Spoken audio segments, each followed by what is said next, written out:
Wavect, the Web3 software company that understands what you want. Hi everyone, welcome at Wavect. Today with Corrales Cachola, who is the co-founder of Found in Voids and also the founder of Brand New Voices. And today we're going to talk about a very interesting and exciting topic that's going to be gatekeepers in Web3. Thank you, Corrales, for being here. Really exciting. And yeah, starting out, I would love to hear from you about your passions. What does your everyday look like? Tell us a little bit about yourself. Yeah, thanks, Kevin, for having me on. Yeah, should be a spicy discussion, so I appreciate it. Yeah, what does my everyday look like? I think it's like a lot of people in Web3, where you're lots of Zoom meetings and lots of probably more meetings than building and connecting right now, but that's okay. But I'm doing both. Building stuff on this. Actually, right, most of it I find is mostly research for me. Just tons of researching angles, content, ideas, building out, working on a couple pitch decks right now, and that kind of thing. And then the rest is literally meetings, nonstop. I don't know if I like to call them just conversations, because I think in Web3 they're not, in a weird way, we don't have a lot of it's kind of strange to me, because I do my kind of non-degen job is the community bank marketing, small bank marketing, with I work for a banking school, and so we work with a lot of banks around the country. So that's interest. It's an interesting kind of like overlap in the worlds, but I actually was on a very maybe it's a good leeway into what we're talking about, because banks are typically thought of as the ultimate gatekeepers in crypto. I mean, I don't know how it doesn't get much more gatekeeper than that. But so here I am, popping off about gatekeepers, but I technically work for a lot of them. So I believe that a lot of especially the small banks have, that's why I like working for small banks, because they have a much more, community banks, especially in the US, are kind of, I would say, the anti-bank. They're about as anti-bank as it gets, because they're rolled by big banks, and big tech, fintechs are sort of partnering with them. But I think it's a kind of a weird partnership, where the fintechs have a lot more power typically, and then the small banks generally don't have the kind of money and tech talent to take on the fintechs. Are just really good at gathering data. They're just better at marketing and data and content creation, all that stuff, all the internet stuff, I guess you'd say. It's an interesting world. Sorry. No worries. But I think in general, I was on a discussion on LinkedIn with someone in a contact in banking, and they were actually in Decentraland, and they were experimenting with metaverse stuff.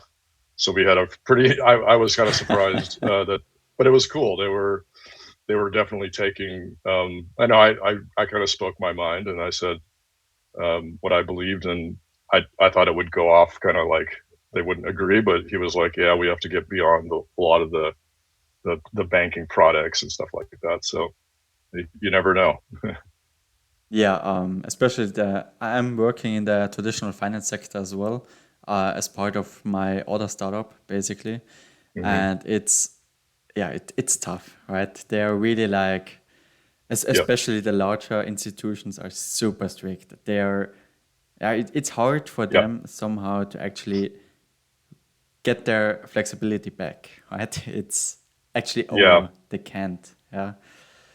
Yeah, there's a lot of compliance and stuff, and I find like the people that I deal with, they they want change, but obviously it's a system, so that's what you're up, you know, even if a lot of people want something, the systems, you know, are the ones that move the needle. So it takes a lot of people to to change that, and that's what I feel is I'm so very hopeful and passionate about Web3 because we're talking about entire systems that can influence, either disrupt or begin to modify existing centralized systems.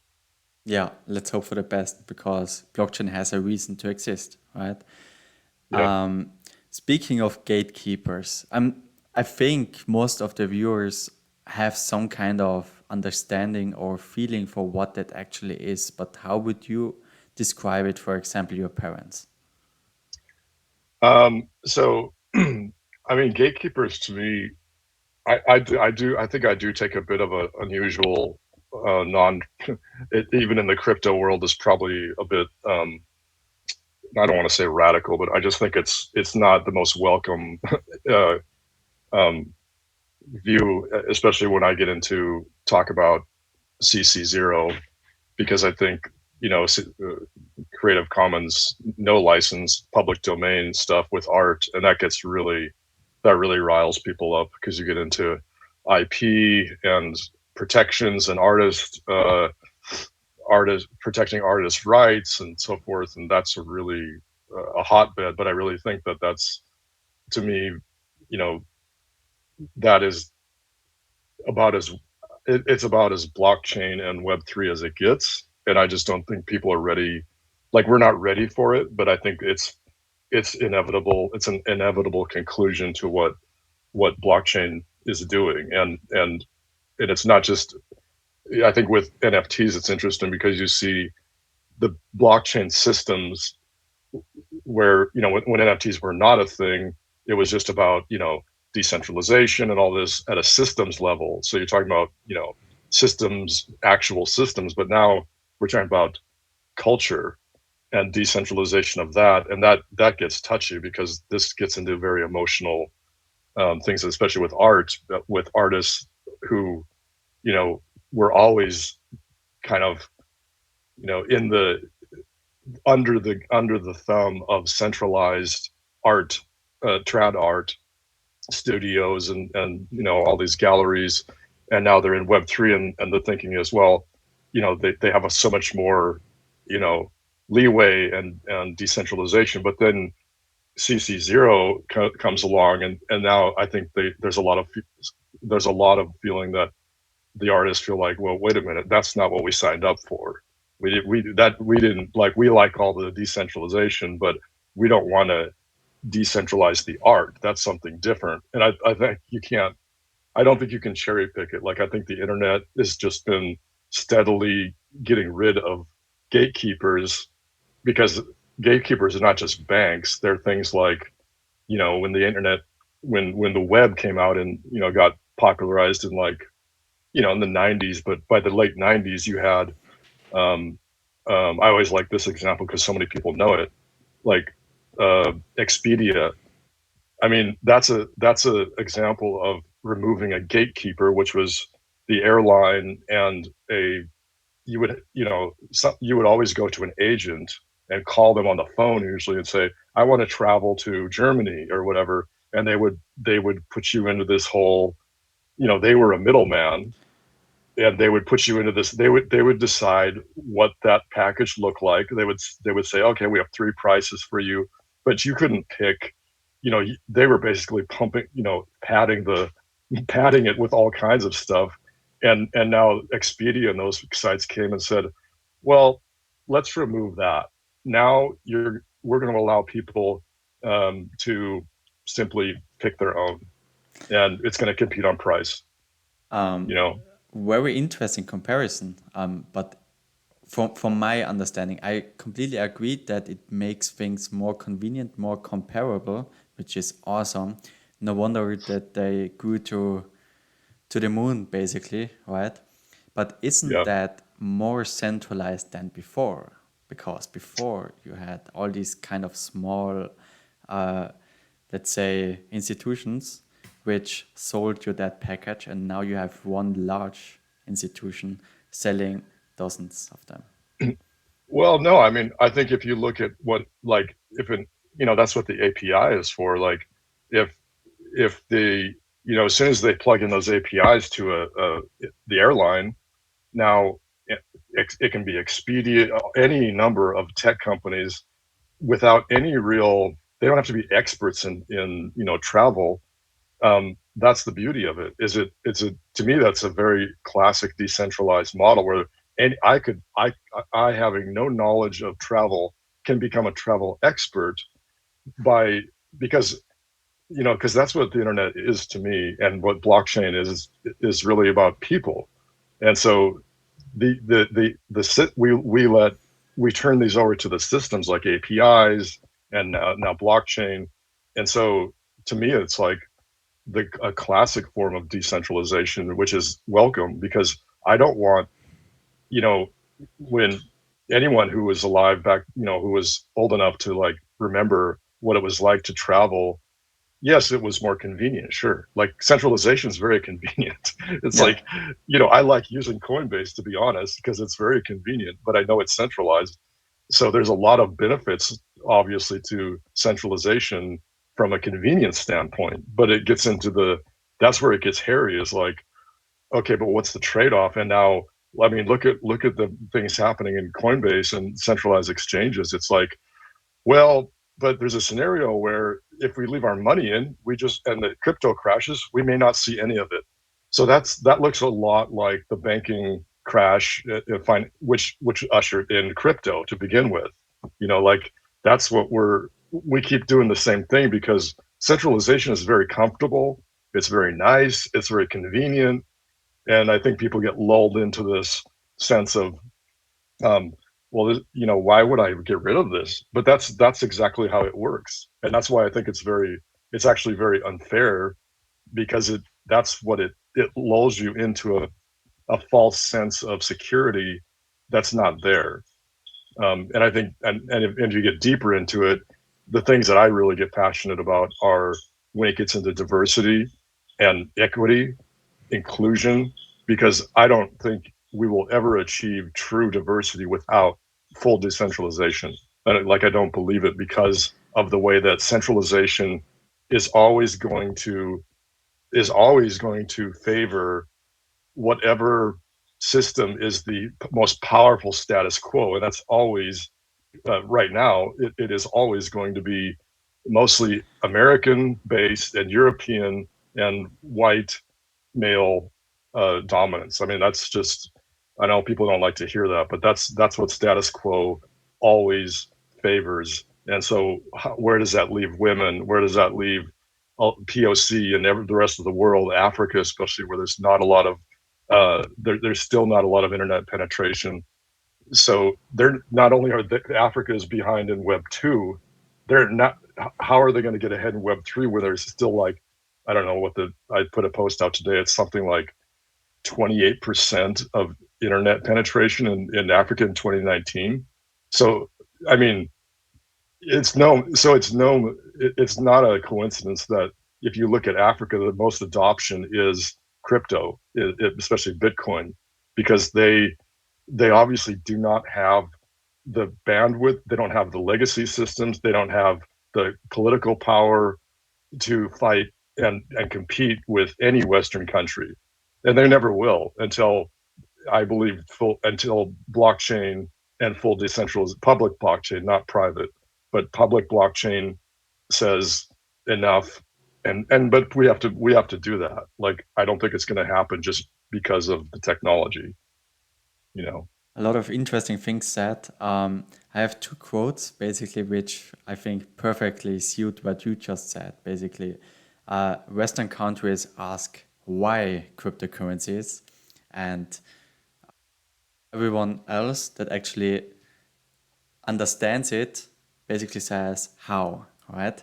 So how can I use it? Yeah. And I think that perfectly explains the need for blockchain itself and decentralization. That use case is huge. I don't think anyone is denying that. Yeah. One thing that I think at least will happen because you said inclusion in general will happen when we achieve 100% or a high degree of decentralization in general, right? I think because that's the second quote, with decentralization comes great responsibility because people are not good at managing secrets. We see that with passwords all the time. And imagine the private keys. And I know that there are solutions out there for that, right? But each solution has some tiny nuance of centralization. If it's whatever decentralized solution, it always depends on that party to maintain it or that community to maintain it. So it becomes a little bit more centralized, right? It's always that trade-off. And I think it will be something hybrid, right? People that actually care about, I want to own this, versus people that just want to be in that space and buy some nice little art, right? Or just transfer easily across borders. They might not really care. And as you said, that force security is definitely a big issue. But looking at traditional systems, we saw that in 2008, right? If I'm not misinformed, but they introduced, at least in Europe, that 100K backup, right? That banks need to back up your deposits with 100K in cash, right? To, if there's a bank run, that they can return at least that amount of money to you. Crypto exchanges don't have that yet, right? Look at Coinbase. If they go bankrupt, 100% of your money is gone. So that's always the question. And that leads me to my next thing, except you have something to add here, but that leads me otherwise to my next question, which is, do you think, what kind of effects will have regulation on the crypto sector and decentralization and, as you said, inclusion, that kind of sense? Yeah, I think it's going to be, honestly, I mean, it might be a little dramatic sounding, but I do really think that there's going to be some major revolutions, like, in a major way because of what it represents. Because when you get into all this stuff and you start opening up this Pandora's box, we're just starting. I mean, we're not even at the. All this stuff is really opening up the box to the removal of. Because if you talk about removal of gatekeepers, you get into removal of borders. You get into removal of, maybe not removal, but you get into major modifications. And I don't think that. I think what's going to happen is it's going to be fine if present gatekeepers like the US and Europe, which I would say this in general are just gatekeeping countries, it will be fine. Everything's going to be fine. There will be a lot of progress, and it will seem very like things are going well, I guess you could say. And then I think what's going to happen is countries, like I said, like African countries, entire continents, entire parts of India, where there's unbanked and people don't even know the TAM of these. I mean, we don't even know. There's just no numbers on some of this stuff. We don't know, but we do know it is severe, and a lot of the world is just sitting in a black hole of kind of, it's almost like it's waiting to be tapped, and I think public blockchain taps it in a way that has never ever been possible, which is an opportunity for more commerce. So I think a lot of it's going to be a good thing there, but I guess I would say a political way, it's going to be not what a lot of people think. A lot of people from affluent countries are not going to be prepared for the massive, because you're going to be having a lot of people that are going to leapfrog traditional systems, and they're going to wonder, well, how are they didn't pay their dues. We're the ones who built this thing, and here they are. And that's what it's going to be looked at, I think. And now we get into race, now we get into nationalism. These are the things that I think are going to cause a revolutionary, I guess I'll just say, climate of possibilities of that. Many things could happen, even war, because of what it represents, of like unlocking, say, refugees and unleashing refugees on the blockchain. What does that mean? Like, no one really talks about this stuff, but that's what it's interesting, because there's so many people you know in crypto, and that are very passionate about social causes. So, but you often see these are affluent people that are doing it, because, and that's the way it should be. I mean, I think it should be. It has to be like that. But then, you know, it's that sort of classic uh, predicament that once you do that, are you ready? Are you ready to decentralize yourself once you unleash that? And that's what I think we have to prepare ourselves and say, because I think it's happening with a lot of women movements, that I myself, like, that's why I'm such a supporter of women-led projects, and I'm not afraid to say it, and I'm also not afraid to say I will take a back seat to that, to be a support. If all I do is become a support network of that, that's fine, because that's the only way to balance it out, because it's never going to balance out with a bunch of dudes just controlling the narrative in Web3, just like it happened in Web2. Unless you literally put women in leadership positions, you are not going to achieve that diversity.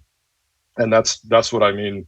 That's what I mean. Like, people have to be prepared. Communities have to be prepared to say, we're working towards actually decentralizing ourselves, and making ourselves, in a sense, irrelevant, is in order to push Web3 forward. That, because that's what it requires. That's just my general view, and that's why I get fired up about a lot of gatekeeping things like IP and things like that. That, I love all my IP friends. They're great, but I know I see people like going, "What is this guy talking about? He's nuts." But I don't. I think if you look at it in a different way, you'll see that it's not a fair system, and it's not designed to be fair. It's just simply not designed to be fair.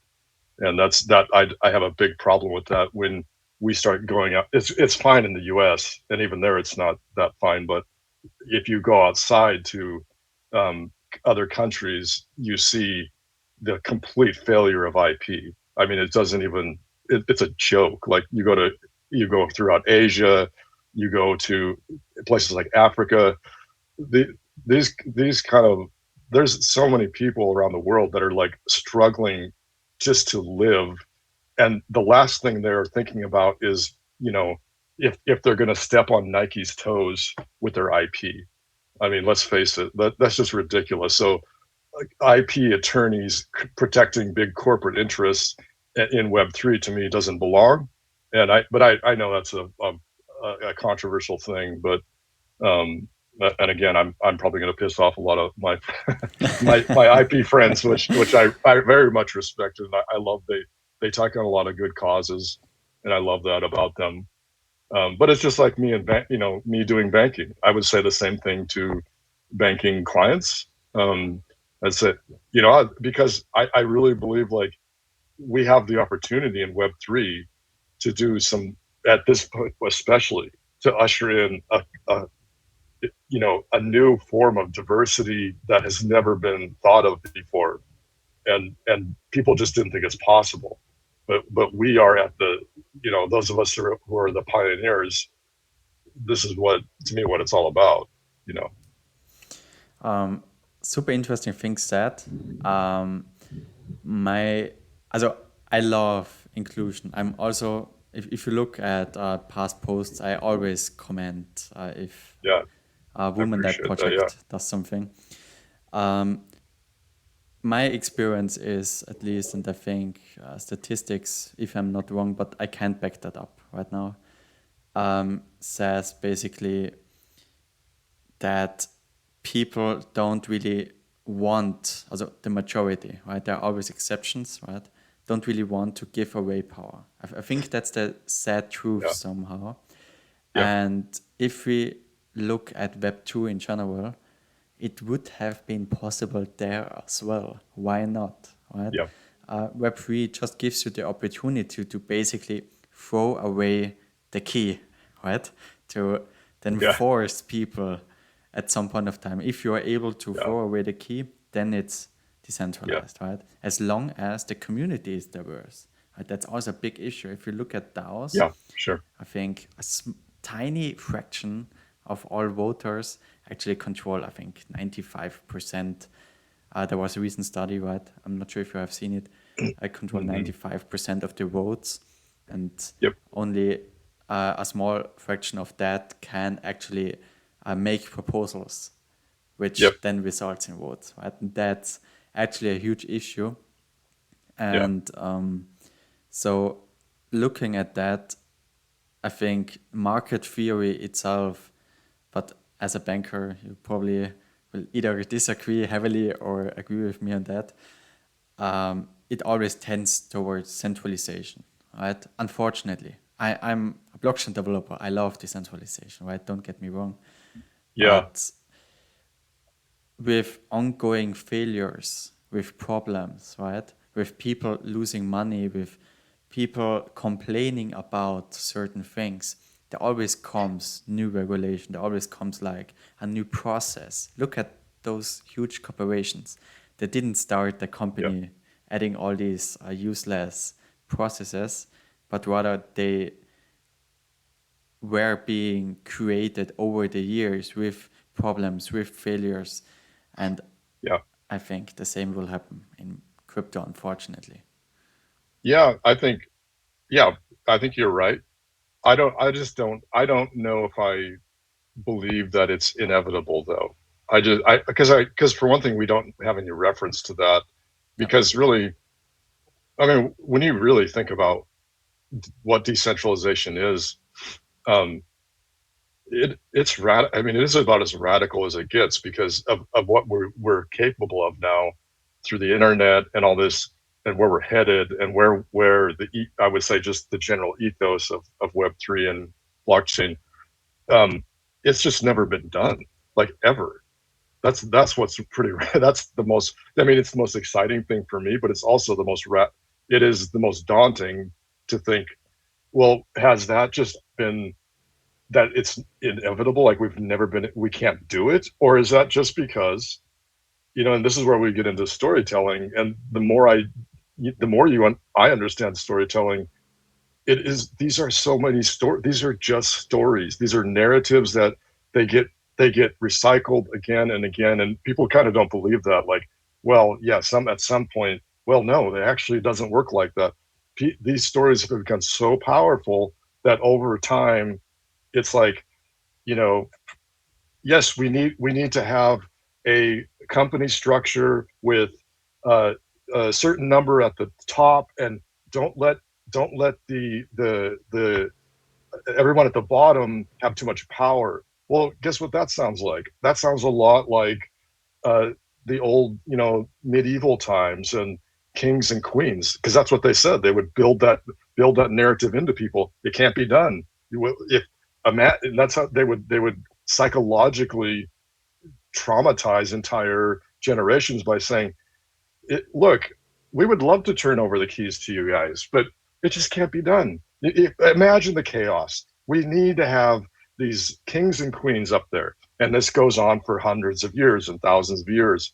And so this is where we're at, is like I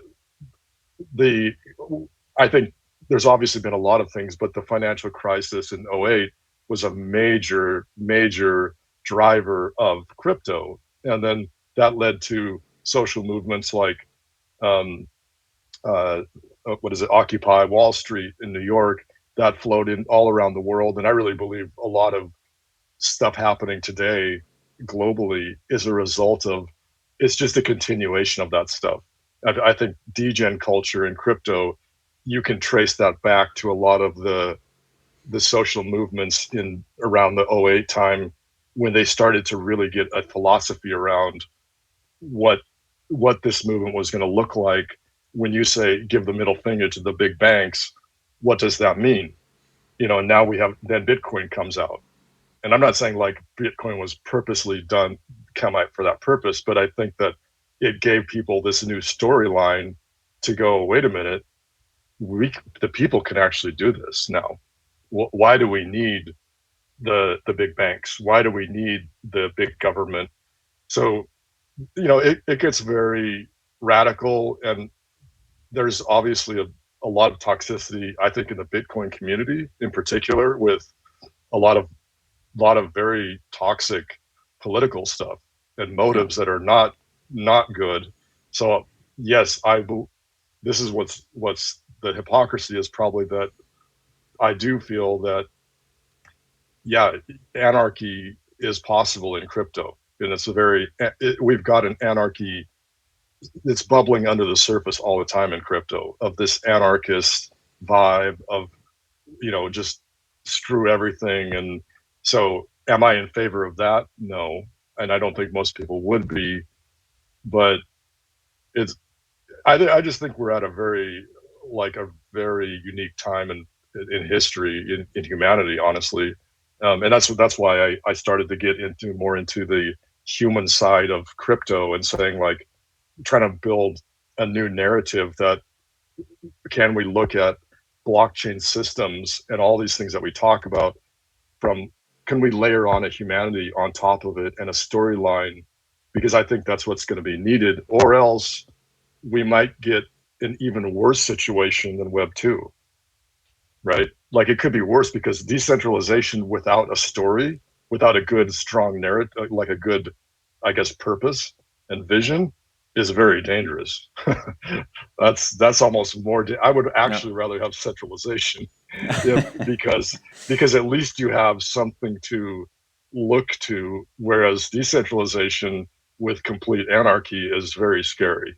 It that is not a future I don't think anyone wants. But so yeah, I mean, I do sometimes honestly feel it's taken a long time for me to be okay with this sort of in between stage of things, and going like, which one am I for?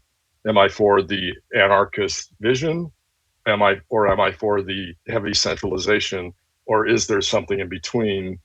And I would say, like, in general, I think most people are trying to find this in between stage, which I think is a noble thing. Yeah, definitely. I think when we look at this, because you said anarchy, what do governments control?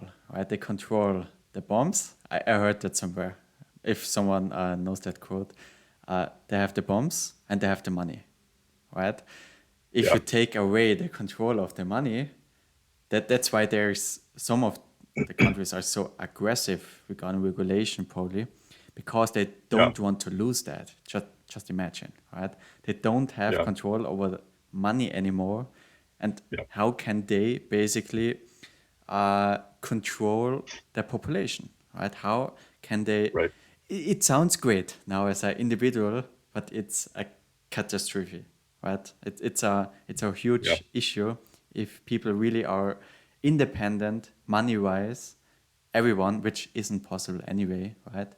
But if the majority is somehow independent from some centralized institutions, then there's no one to execute on that, right? You can execute smart contracts, you can execute if you have staked some money, then it slashes your money away and it's gone, right? But how do you actually,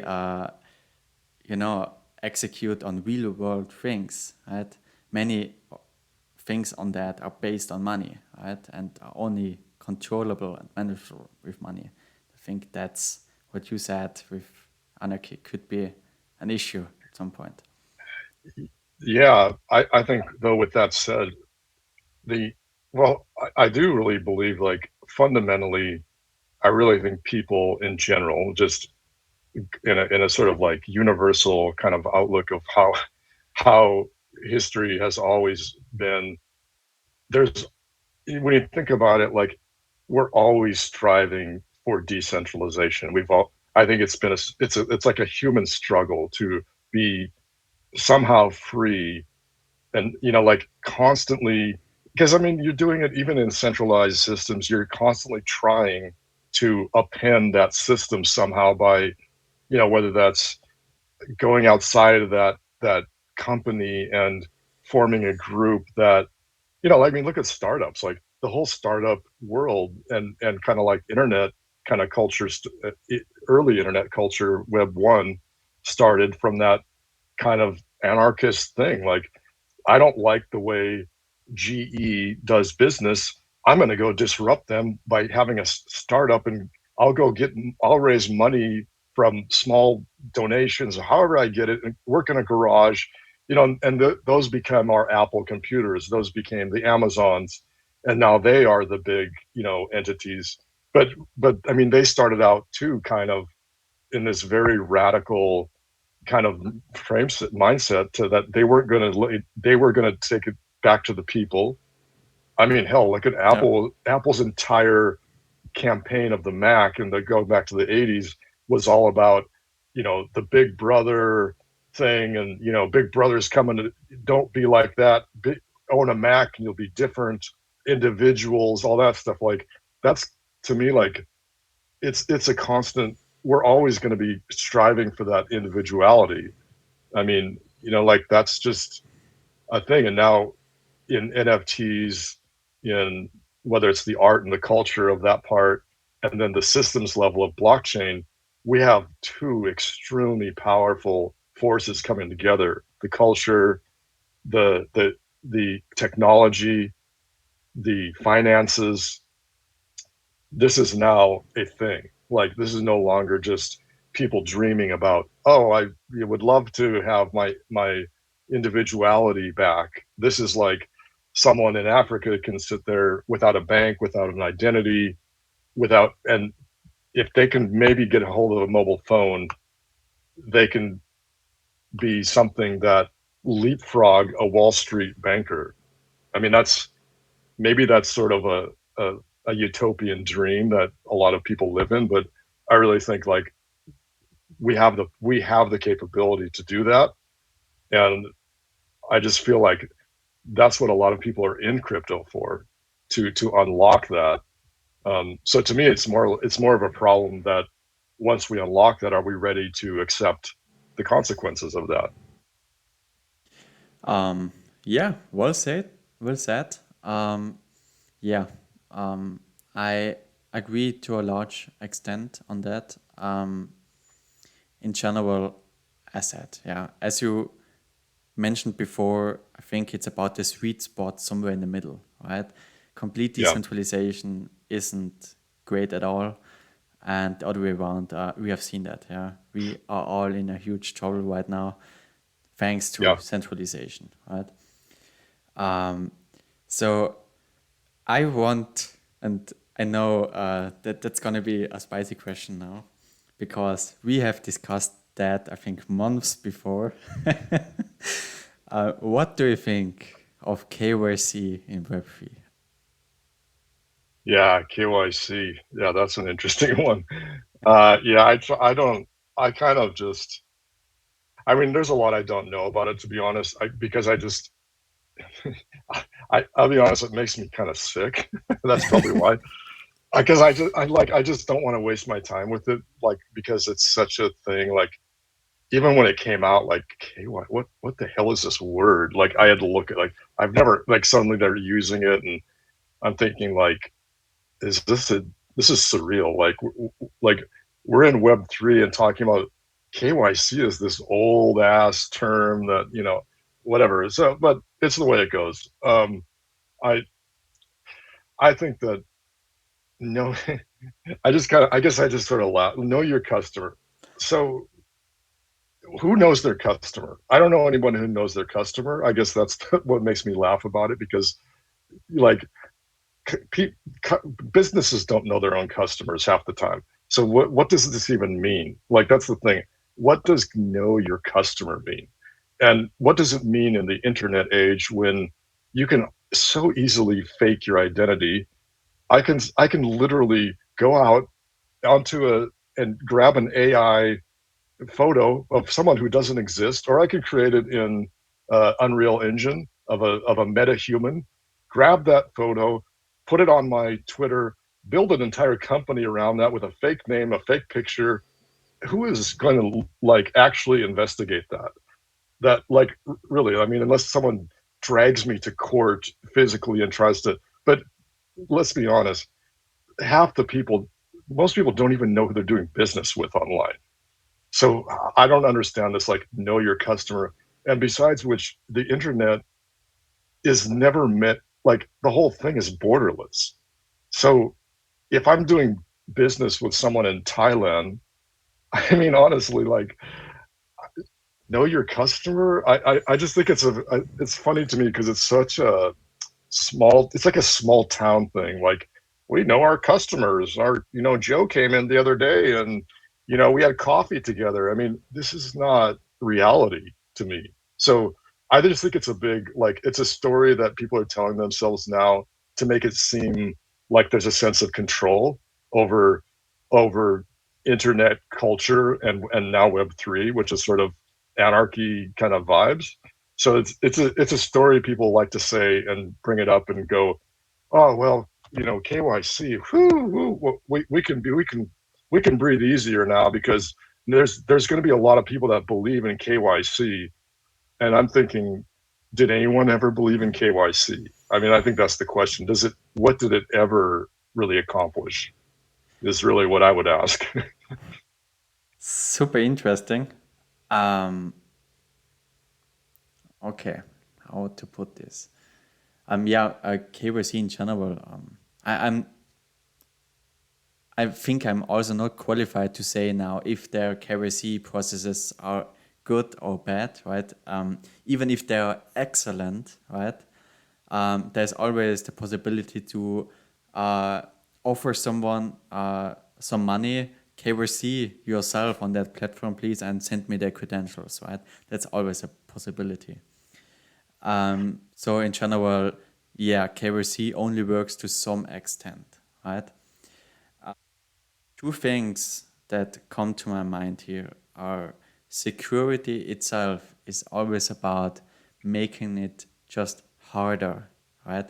To make it hard enough that at least those non-professional criminals, let's put it that way, right, have it hard to actually scam people, right? All these low-level scams get harder and harder and need to be more professional, which is good and bad at the same time, right? Yeah. But I agree with you on that. Yes, KYC is a gatekeeper. In general, we don't want that in blockchain. But referring to that, what we before said is there are many issues in crypto, right? People lose money, people get scammed.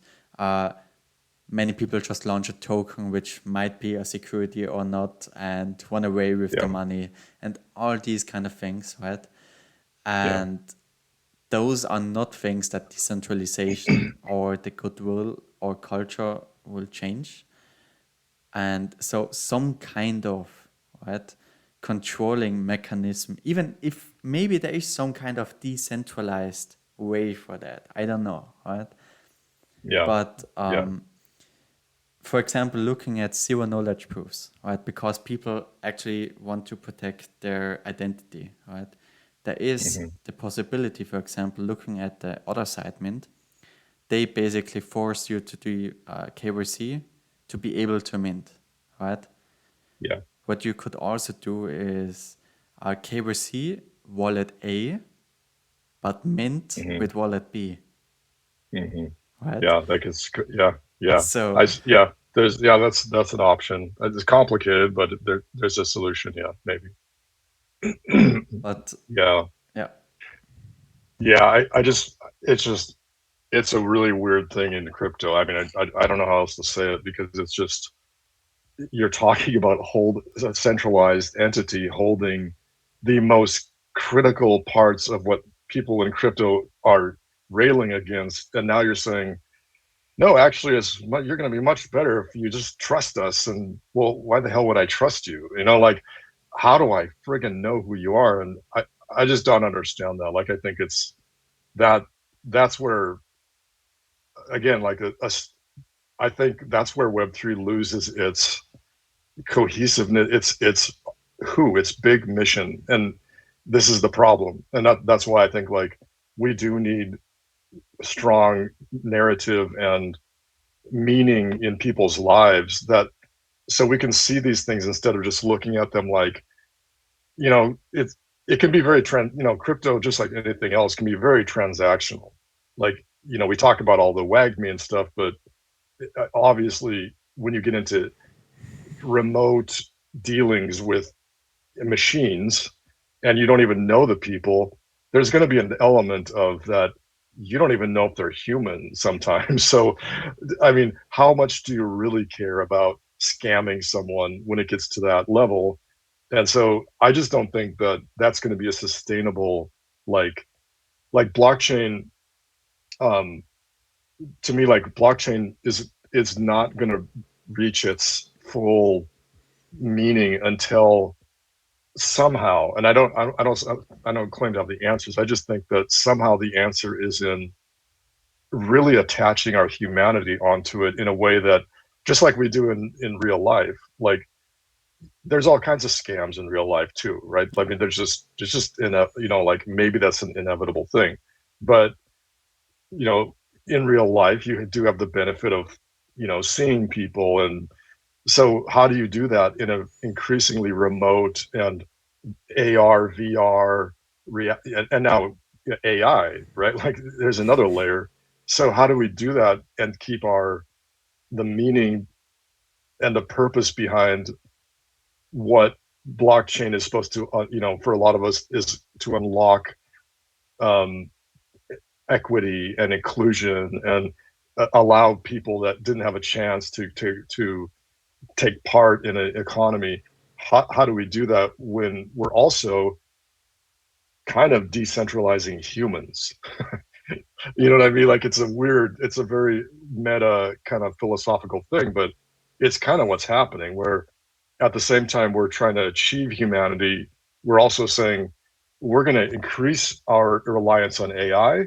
We're going to increase our reliance on remote systems where we never actually meet each other. So what does this mean? Like, I guess some would say, well, that's just untenable. Like, that's not possible.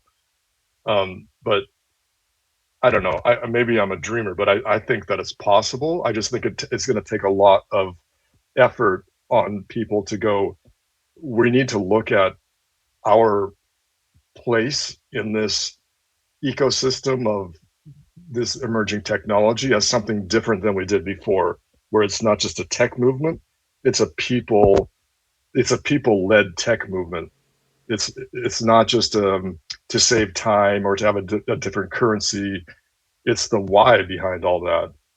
Why are we doing all that? And if we keep asking why, maybe we can, you know, have a better traveling with technology and not become, such a dystopian, viewpoint of, you know, of what a lot of, I guess, critics of Web3 would say, that's where you're headed. That's what you don't know what you're doing. I mean, I get why a lot of people are afraid of it, because they see that future of going, look what you're doing though. You're advocating for chaos. You're advocating for removal of governments. You're advocating for removing banks. You're advocating for removing everything. And all you really want is just money, money, money. And that's your goal. Right. So I think it's, it's a good lesson to, like, take yourself outside of that and say, yeah, that's what they see. A lot of people see. But then I think they don't see, and don't appreciate what's happening internally in crypto, where this stuff, like you and I, like this, a lot of these things just simply didn't happen in Web 2. No one talked Yeah. like this. No one even tried to talk like this, because you are fighting against these monstrous systems that can never be toppled. They just can't. They can't be toppled in that centralized way. Like they're too powerful. They're too powerful because of the way that the system is structured. But now they're a lot more. I would say they're a lot more open to partnering with, you know, the crypto people, going, because they're scared. I think it's great. You know, it's a good thing. Yeah, in general, I think trustless system is the goal, right? That would be best case scenario. Otherwise, I wouldn't be in crypto as well. Definitely on your side on that. Yeah. Maybe I'm just a little bit more. Usually, I try, or I think of myself of an optimistic person, but maybe in that regard, I'm a little bit more, let's say, I don't say realistic, but I don't, because I don't know what's realistic, right? Yeah. But I think just looking at BlackRock and all these kind of giants out there, right? They already have put a ton of money into crypto, right? And those organizations want centralizations. And if they buy all these companies or control some of them, they can decide on the direction they go, right? Yeah. And that's why I Yeah. think, unfortunately, it's going to be hard. But as you said, with public blockchains, at least, except they buy 51% of the nodes somehow, Yeah. there Yeah. will always be some kind of decentralization. That's great. Yeah, that's awesome. That's Yeah. Yeah. yeah. Thank you, Corrales. Maybe do you want to add 3 last key takeaways you want people to remember from this awesome episode? Yeah. Yeah. And again, thanks for having me, Kevin. This is Of course. pretty spicy stuff, but I think it's important. You know, it's an important discussion, so I appreciate it. I think the 3 takeaways I'd say are advocacy of public blockchain, and understand composability, understand permissionless, and understand closing the trust gap. Maybe Love that's it. 4, but that's 4 things. But yeah. No worries. Awesome. Yeah. Thank you again. Thank you everyone for Okay. watching. And yeah, wish you an amazing day. All right. Thanks, Kevin. Bye. Wavect, the Web3 software company that understands what you want.